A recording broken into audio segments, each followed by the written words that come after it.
Leave your comments on the Ask Reddit sub, and I'll read your answers on the next episode of LWIAR 2. When you're lying in bed at night, do you ever randomly remember some relatively minor social missteps or poorly chosen words you said years earlier, and then beat yourself up over it even though it really wasn't a big deal? If so, what happened? In 7th grade, a cute girl asked me to sit next to her. I said my mom won't let me sit next to girls. My mom said no such thing. If you said cute girls, you'd have been a total baller. So close. That level of smoothness eludes me to this day. That reminds me of something that happened the summer after 7th grade. I was at the mall with my brother and a girl from class asked me, "What would you do if I kissed you?" And my brother said, "Die," and I said, "Yeah. Die." She, rightfully, slapped me and stormed off. I felt like such an butthole and I actually liked her. I was just embarrassed and nervous and trying to seem cool to my older brother. I still feel bad about that. 30-something years later, she must have forgiven me, because we stayed friends after. But I regret making her feel bad. Kids suck. Haha. I accidentally mixed up an inside joke with the wrong friend group with disastrous results.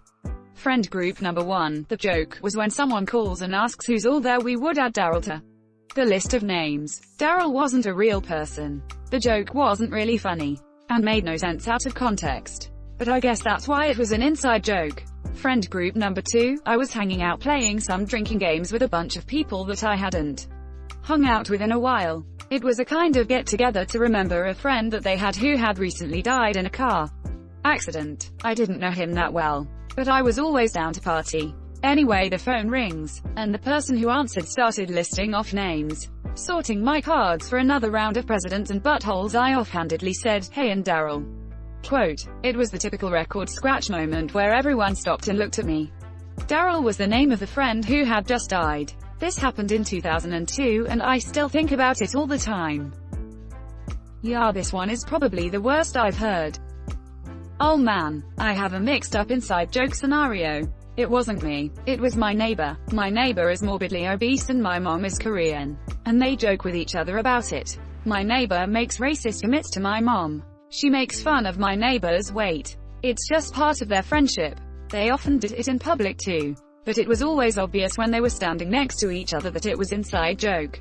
At one point my neighbor was out with her husband. They're both white. She was at a checkout counter when she blithely remarked about all the damn Koreans taking over the region. The checkout lady just stares at her. Then the husband leaned over and said, "It's not as funny when Dragon Meme's mom isn't standing next to you." Cue my horrified neighbor desperately trying to explain that she wasn't a racist, that it's an inside joke. My friend is Korean, which of course just made her look worse. My mom lost it when she heard a story. My neighbor is morbidly obese and my mom is Korean. That story had a great start and did not disappoint. Daryl was there in spirit and appreciated that you, at least, remembered he was there. I'm sure that's exactly what Op thinks to say all these years later, but in all actuality he just sat there and stewed in the embarrassment of the moment. Edit. It's an honor to have received a poem from the one and only you, poem_for_your_sprog. They looked at him. Silent. He grinned for a while. They stared at him. Sadly, he laughed with a smile. They watched him with anger. He pondered it slow. He paused for a moment. He whispered, quote, ... "Oh no. This is pure pain right here, folks." Who gilded this comment? Hey Daryl. When I was in 5th grade, our teacher said a joke in front of the class and everyone laughed, including myself. After the laughter died down, a girl looked up at me and said, "You have a really damn disgusting laugh." EW. I became so self-conscious about laughter since that specific day, and after years I have trouble actually laughing. My brain kinda made it a habit to just smile or slightly chuckle at something, even if it is really funny. Edit. The girl's last name, when translated from my native language to English, is Pen15. Have a nice day. Frick that girl. Laughter is one of the best emotions ever, regardless of how it sounds. I'd rather hear people laughing than crying. I knew the girl with Down syndrome and we couldn't let her laugh because she would relieve herself. And it saddened me that she had to avoid laughter because of it. Just belt it out. Frick the B word. and late he lies awake in bed. A whirl of worlds inside his head that slowly wane away in sleep, and dance beyond the dark and deep. He boards a floating boat of dreams, and sails along the silver seams, and all the cares and doubts of day dissolve and dim and drift away. He rides along a tide of stars, a ship, a trip to Earth and Mars, where all the morning's fears and more and all his woes are all before. He moves beyond the black behind, without a thought to fill his mind, except for one, a single twitch. He thinks of her, he whispers, quote, "B word. Kinda engraved into my brain now, gotta work on it." I feel that. I had to teach myself to make sex noises. I got used to be totally quiet while I was masturbating. I love this single comment on so many levels, lol. Now I am wondering I should be making noises as well. You should try it. I was the same way. I never made any sounds until I had a girl ask me if I was enjoying myself when we fricked, lol. I felt like it was kinda comparable to riding a roller coaster. I didn't have to make any noises, but when I started being vocal during sex I actually enjoyed it more, and I felt like my partner did too. Let it out, my dude. Junior prom, I blurted out during dinner to my date, "I'm so bored," and I had no idea why it came out of my mouth. I'm pretty well-mannered and quiet. I forget how I tried to play it off, but I felt so bad.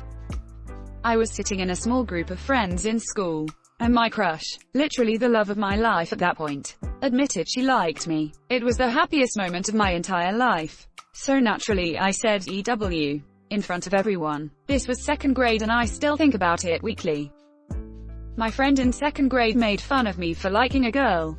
He is now married to said girl. Edit. We had to send away to NASA to tabulate the number of people who said some form of he was playing the long game. I'll keep you guys posted. Good. Now he has cooties. Who's laughing now, butthole? When I was in 6th grade in the gifted and talented group, one of the students couldn't read one of the books because it was about the Salem witch trials and their parents wouldn't let him. My high schooler had a friend in 8th grade that had a super Christian religious family and couldn't do yoga in PE because it was too spiritual. For most of my education, I went to public school, and like most kids, I was socially awkward. For high school, I received an academic scholarship to a private Catholic school. It was a really big deal for my family. I didn't know anyone at the new school. Between an odd combination of academics, sports and the tail end of puberty, I became very popular in this new school. I wasn't used to the attention, and it definitely got to my teenage head. Nearly all of my social circles became around a new school and not with my old local friends. I'm in my junior year. I head to a McDonald's for lunch with a few friends from the new school. Working the counter, I see a girl who I used to go to public school with that I used to have a crush on. She just lit up when she saw me. She was so excited, and I was a crappy teenager and I just ignored her. I pretended I didn't recognize her. She looked so deflated when I didn't acknowledge her. Note this was the 90s. My family moved a few times after that. I settled down in a different part of the country after university. I never made it back to that town. I've relived that butthole moment for years now. Fast forward to one of those nights when I relive that moment, and I decide to look her up on Facebook to apologize. I find out she died 10 years ago in an auto accident. Since I found out her fate, I feel even more awful about that moment. Man, I came here to laugh. That is so sad.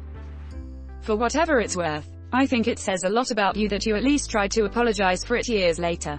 That's more than many people would have done. This one makes me feel bad, damn. Yeah, I was not ready for that at all, sad face. When I was 11, it was my first day at a new school, and all the other students were also new. The maths teacher started our first class by asking each of us about our education background, what school we came from, what they taught in our last year's maths class, etc. Just trying to get a general idea of what kind of students he was dealing with. Thing is, I was so nervous that I spaced out for a bit and got lost in my overthinking mind. So I didn't hear the teacher's questions to my classmates. When it got to my turn, the teacher just said, "Now tell me about you." Assuming I understood what kind of information he was expecting, I just went straight into a monologue that started with, "So I was born in the south zone of the city. But my mom decided to move to our current neighborhood a few months after divorcing my dad. and went on and on giving some very specific details about my short life.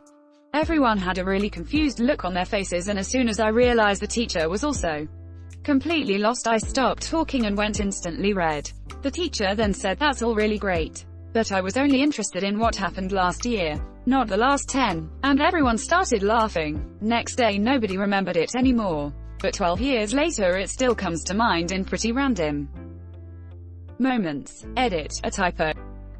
I think that is the key takeaway from these stories. No one remembers them but you. Or if anyone else does remember them, it's with the sort of sympathetic, "Ah, that must have been really embarrassing" responses everyone's leaving on them here. Whenever you're thinking of some super embarrassing thing you did, just try to think about some equally embarrassing things your friends did. You'll have trouble doing so. I wonder, do they recall, do they remember that moment at all? The way I was feeling? The lowest of low? Do they remember? The answer is, no. Freshman year of high school. It was one of those days before school starts and you meet your teacher and your parents are there. My teacher was handing me a piece of paper and I didn't see the paper, so I shook his hand. He said, "Oh," and my mom said, and I panicked and said, "I just wanted to be polite. So I still want to die when I think that. Somehow I feel your pain." That's actually a good recovery. Same happened to me at the airport. She held her hand out for my boarding pass, I shook it instead. The airport, lol. Sounds like a new Apple product. Brew, I can't even begin to pinpoint one event. I guess one thing is when I was 11. I asked my teacher if I could go to the bathroom 3 times during class and told me no. And well, sure enough, I couldn't hold it any longer and there's bullying for the next 6 months. Literally shakes me in bed about how I have never felt that low before. Somehow I managed to live through it though, lol. We all got flaws. Mine is a bladder that urinates prematurely. Frick teachers like that. You're not going to miss the most important lesson of your life if you're gone for 3 freaking minutes. I'd just get up and leave and deal with the consequences. It'd be better than pissing yourself. But at that age, you truly don't know what the right decision might be. I agree. I'm a teacher. I've worked with some very shady students who will ask to go to the bathroom every class, and instead spend 20 minutes roaming the corridors if they can avoid getting caught. During that time, they've been known to vandalize the school or hide away to smoke cigarettes, vape, take drugs during class. I know damn well that 9 times out of 10 that they don't need to actually use the restroom at all. But what else can I do but let them go? If someone had an accident on my watch, my professional reputation would take a massive hit. This is not how things should be either, though. The school administration refused to address a lot of these students' major chronic behavior issues. They were left to do whatever they wanted with little to no consequences. There are teachers who have a "you are only allowed to go to the bathroom X amount of times during the semester" policy. I've also heard of teachers giving students extra credit for not using the bathroom in class. Teachers, don't do this. Don't make your kid choose, "If I go to the bathroom, I'm going to get in trouble, going to miss out on extra credit." In the adult world, you don't have to deal with this crap. You won't get your pay docked for using the bathroom at work. A co-worker of mine was fired recently for falling asleep on the toilet. He was caught because he was snoring, but I was asked a month or 2 before that to see if he was wasting time on the internet. I'm the IT guy, because his work wasn't getting done. In the adult world, you can use the bathroom as long as your work gets done. But if you use it as an excuse to dodge work, you simply lose your job. You don't get fired from school. I was visiting Portland for a wedding that lined up with my birthday as well. We went out to celebrate and finished the night at a karaoke bar. Realizing I'm too drunk to sing, I picked "My Name Is" by Eminem as my song to perform. There's 2 versions of that song. One is the original release, the other tamed down, which you most commonly hear today. The woman controlling the music put on the original, and off I went. One of the lines at the end is "running over lesbians in a spaceship while they screaming at me, let's just be friends." I finish the song and I'm met by applause from my friends and one other table. The rest of the place is silent. The DJ goes, "Nice job." Don't know if it was the best choice for gay women's night though. And at that moment I wanted to leave my skin. This is very painful. My party trick in high school was that I could rap the fast part of Rap God. When I was a freshman in college, I was hanging out with my friends one night. We were all pretty drunk, but I was probably the most wasted. So I decided to bust out my old party trick. Hey guys, turn on Rap God. Somewhere out there is a video of me lying wasted on the floor of a dorm room, rapping Rap God as fast as my drunk little mouth would go. Chloe, if you're reading this, can you delete that video for me? Frick no dude. I was in the 4th grade and it was Valentine's Day. I was the new kid in school and this one boy had been picking on me all year. My 10-year-old self was very non-confrontational, so I wrote a paragraph on the back of his Nerds Valentine explaining that I don't like it when he's mean to me. And I don't understand why he has to be. He couldn't read my handwriting and brought it to the teacher, who made me read it aloud to both of them. I think about that day every day of my life. He even ended up finding me online and contacting me to apologize a few years ago, but all I can think of is the cringe. That's actually pretty nice of him to apologize years later. Doesn't change anything, but it is good that he changed. And plus, like you, Calfee Doctor said, I think it was pretty brave of you to do that. I think you were very brave. When I was in the 4th grade, I lived in the middle of nowhere and there was practically no minorities. Just white country people. This Mexican family had just moved in and could barely speak any English, and I befriended one of the kids my age in school. He came over to my place and we were both joking around about his bad English. Just doing what kids do. I would pretend to speak with his accent and then he would copy, and it was silly, stupid and the innocent. My mom told me I was being really inconsiderate and how uncool it was to make fun of someone for not being able to speak English. I felt terrible. The next day at school, my friend came up to me and started joking with me again, but I just shook my head and looked down at my desk in embarrassment. He had no idea what was wrong, and I was too young and dumb to be able to explain my behavior to him. As I grew older, I spent probably 20 years thinking about that day and how much of a crap I was to be friendly one day and then, without explaining anything, just stop talking to him out of embarrassment. I felt really bad about it for a long time and often laid awake at night thinking about it. I ended up finding him on Facebook about a year ago and we friended each other, so I told him how bad I felt about it and apologized. He just laughed it off and said it was no big deal, and he was still really thankful to find someone as friendly as me when he didn't know anyone here. He said he figured my mom had said something to me about it and it never bothered him. I don't know if maybe he was just being nice to me or not, but it was such a relief to hear it. It really felt like a weight had been lifted off of me. This is the most wholesome thing I've ever read. I've always been thankful that here in Latin America we make all the dumb racist jokes and mean absolutely no ill will behind them. And your mom is woke as frick, wow. 4th grade classroom. We were having a face-off between students on who could name the capital of whichever state our teacher named. I had been on a roll, getting a few correct in a row. Then the teacher says Kentucky, with all of the enthusiasm and seriousness in the world. I screamed, Frank fart. Everyone was dying laughing except for me. At the time, looking back, it cracks me up that I was so upset about it. Thanks for watching LWIAR 2. The best of all time r/AskReddit submissions and comments. If you like this video, check out the original LWIAR channel. And don't forget to like and subscribe.